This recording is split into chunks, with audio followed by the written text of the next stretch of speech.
আসসালামু আলাইকুম। কি অবস্থা সবার? কেমন আছো সবাই? আশা করি সবাই ভালো আছো। বন্ধুরা, দীর্ঘদিন পর সিনেমা রিলেটেড ভিডিও নিয়ে হাজির হলাম।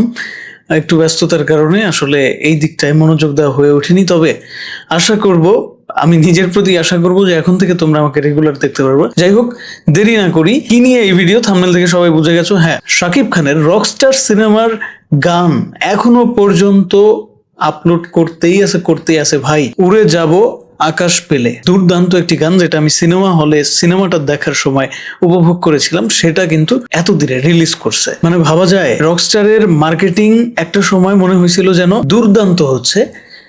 পরে গিয়ে সিনেমাটা রিলিজ হওয়ার পর সিনেমাটা যখন আহামরি ব্যবসা না করতে পারলো, তখন পরে গিয়ে আমরা বুঝতে পারলাম যে সিনেমাটা আসলে সঙ্গীত বিষয়ক একটা সিনেমা। এই সিনেমার মূল ক্যারেক্টার যেহেতু একজন সঙ্গীত শিল্পী, একজন রকস্টার, সো এখানে সঙ্গীতটা প্রাধান্য পাওয়া উচিত ছিল। মার্কেটিং এর ক্ষেত্রেও সঙ্গীত ঠিক যতটা প্রাধান্য পেলে একটা সঙ্গীত শিল্পীর ক্যারেক্টারকে প্রপার ভাবে ফুটিয়ে তোলা যেত সিনেমায়, এবং মার্কেটিংটা আসলে কাজে লাগতো, সেটা কিন্তু রকস্টার টিম করতে পারে নাই। তার প্রপার উদাহরণ হচ্ছে আজকে, তার প্রপার প্রমাণ হচ্ছে আজকে এই গানটা।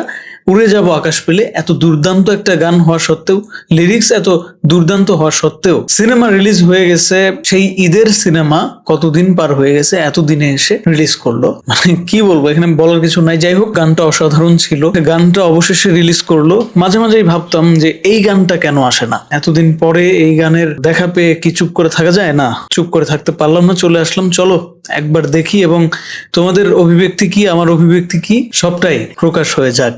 কমেন্ট বক্স স্বাধীনতার জায়গা, কমেন্টে তোমরা প্রকাশ করবে, আর গানটা দেখতে দেখতে শুনতে শুনতে আমি প্রকাশ করব। উড়ে যাব আকাশ পেলে, রকস্টার শাকিব খান, সাবিলা, আহমেদ সানি। হ্যাঁ, singer Ahmed Sunny, composer Ahmed Sunny, lyricist Ahmed Sunny. ও, সবকিছুই আহমেদ সানি। আহমেদ সানির গান আসলে খুব একটা যে আহামরি আমি শুনছি তা না। আহমেদ সানি মনে হয় আরো কয়েকটা গান গাইছে এই সিনেমায়। আচ্ছা, যাই হোক, চলো রেডি, 1 2 3 গো।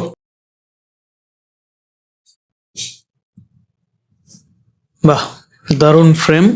এই গানের এই ব্যাপারটা আমাকে মুগ্ধ করেছে, সেটা হচ্ছে খুব বেশি লাউডলি কোনো বাদ্যযন্ত্র বাজানো হয় নাই, খুবই ক্লাম এন্ড কোয়াইট। শোনার সময় কানে শান্তি লাগে। অনেক গান আছে না যে খুব হুলস্থুল, এত সুন্দর একটা গান, চিন্তা করেন মার্কেটিং এর ক্ষেত্রে কোনো কাজেই লাগলো না। মানে বাংলাদেশের সিনেমা বোদ্ধারা এরকম কেন? মানে যারা সিনেমা মেক করে তারা, তাদের এই বুঝটা কেন আসে না যে সিনেমা রিলিজ হয়ে যাওয়ার এত বছর পরে গান দিয়ে লাভ কি? বিশেষ করে যখন একটা সিনেমার প্রাণ ওই সিনেমার সঙ্গীত, তখন সঙ্গীতকে হাইড করে রেখে তারা কি দিয়ে, এই পোস্টার, একটা টিজার, ওগুলা দিয়ে যে আওয়াজ ক্রিয়েট করতে চাইছিল, না, এটা আসলে আনএক্সপেক্টেড ছিল পুরো ব্যাপারটাই। সিনেমাটা মার্কেটিং এর জায়গা থেকে প্রথম অবস্থায় যেরকম ধারাবাহিকতা দেখাইছিল, এখন অনেকেই যুক্তি দেখাবেন, তখনও অনেকেই যুক্তি দেখাইছেন যে আরে ভাই, সব গান যদি আগেই রিলিজ করে দেয় তাহলে সিনেমা হলে গিয়ে আমরা কি দেখবো? আরে ভাই, ভালো গানগুলো আগে দিতে পারতো। দেখেন এই গানটা দুর্দান্ত। তারপর আরেকটা স্টেজে উঠে শাকিব খান গান গায়, হাজার হাজার দর্শক থাকে, সেই গানটা আগে দিতে পারতো। তা না দিয়ে দিছে একটা গান, পাইছে একটা গান, উড়িয়ে দাও, ভাসায় দাও। ওটা ভালো ছিল, বাট ওইটার থেকেও বেটার গান কিন্তু আমার কাছে মনে গড। মানে গানের সুর দুর্দান্ত, শাকিব খান সাবিলাকে দুর্দান্ত লাগতেছে, ওদের কেমিস্ট্রিটা দারুণ জমেছে এই গানের মধ্যে, সেটা উপলব্ধি করা যাচ্ছে। গানের কথার প্রেমে আমি পড়ে যেতেছি, এরকমটা ফিল হচ্ছে। মানে সবকিছুকে, ও wow wow wow wow, what a frame, what a frame, just look at. দুর্দান্ত। বাংলা সিনেমার কোনো ফ্রেম এত সুন্দর হতে পারে, এটা মনে হয় রকস্টার রিলিজ না করলে বুঝতে পারতাম না।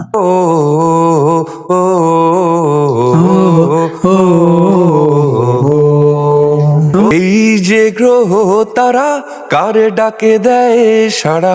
সাবিলাকে কিন্তু দারুণ লাগতেছে। শুধু সাবিলাকে না, শাকিব খানকে তো আরো বেশি চার্মিং লাগতেছে এই জায়গায়। আসলে কি বলবো, মানে এটা আসলে ক্যামেরার একটা কারিশমা, বুঝছেন? এই দুজনকে তো এমনিতেই ভালো লাগে, কিন্তু দেখবেন এক একটা সিনেমায় লুকটা এক এক রকম লাগে। আসলে যতটা এক্সপেকটেশন থাকে, অনেক সিনেমা কিন্তু সেটা ফিল আপ করতে পারে না। যেমন প্রিন্সের কথা যদি বলি, প্রিন্সের শাকিব খানকে দেখতেই কিন্তু একটু বালকি বালকি লাগতেছিল। এটা আপনারা অনেকেই হয়তো ভাববেন যে শুধুমাত্র ফিটনেসের কারণে, না, ক্যামেরা অ্যাঙ্গেল এখানে ব্যাপকভাবে প্রভাব ফেলে। এটা নিয়ে আরেকটা ভিডিওতে হয়তো কথা বলতে পারলে ভালো হবে, এই ভিডিও বড় করতে চাই না। যাই হোক, ক্যামেরা অ্যাঙ্গেল সিনেমাটোগ্রাফারের উপরে অনেক কিছু নির্ভর করে। এন্ড কালার গ্রেডিংও একটা ব্যাপার। দেখেন না কি সুন্দর একটা ফিল দিচ্ছে আপনাকে, পুরো ফ্রেমটাকে মনে হচ্ছে যেন আপনি মানে সামনে থেকে দেখতেছেন, সিনেমা অ্যাবসোলুট সিনেমাই দেখতেছেন, কোনোভাবেই কিন্তু আপনাকে বোর ফিল করাবে না। হ্যাঁ, এই গানটার পরেই কিন্তু বিশাল একটা কেওয়াস তৈরি হয়, মানে এই সিনেমার একদম ভাইটাল মোমেন্ট।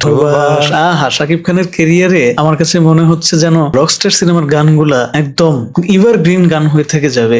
সিনেমাটা এভারগ্রিন হইতে পারবে না, সিনেমার গল্প আরো বেশি, গল্পের গাঁথনি আরো বেশি ভালো হইতে পারতো, আরো ভালোভাবে মার্কেটিং হইতে পারতো। সিনেমার গানের শিল্পীগুলার কণ্ঠের সাথে শাকিব খানের কণ্ঠের ম্যাচ করে তারপরে তাদেরকে দিয়ে গাওয়ানো যাইতে পারতো। এই ব্যাপারগুলা খুব সতর্কতার সাথে যদি দেখতো, একটু টাইম নিয়ে যদি সিনেমাটা মেক করতো, তাহলে বোধহয় সিনেমাটা একটা মাস্টার পিস সিনেমা হতে পারতো। তবে সবকিছুকে এক সাইডে রেখে যদি শুধু এই গানগুলোর কথা বলি, মানে শাকিব খানের ভয়েসের সাথে মিললো কিনা, এইটা না ওইটা না, এগুলা বাদ দিয়ে যদি শুধুমাত্র গানের কথা, গানের সুর নিয়ে কথা বলি, গান নিয়ে কথা বলি, তাহলে বলবো যে প্রত্যেকটা গান এক একটা মাস্টার। তোমাদের কাছে গানটা কেমন লেগেছে? আর হ্যাঁ, আমাকে কি তোমরা নিয়মিত দেখতে চাও সিনেমা রিলেটেড কন্টেন্টে? তাহলে কমেন্ট বক্সে লিখো হ্যাঁ দেখতে চাই।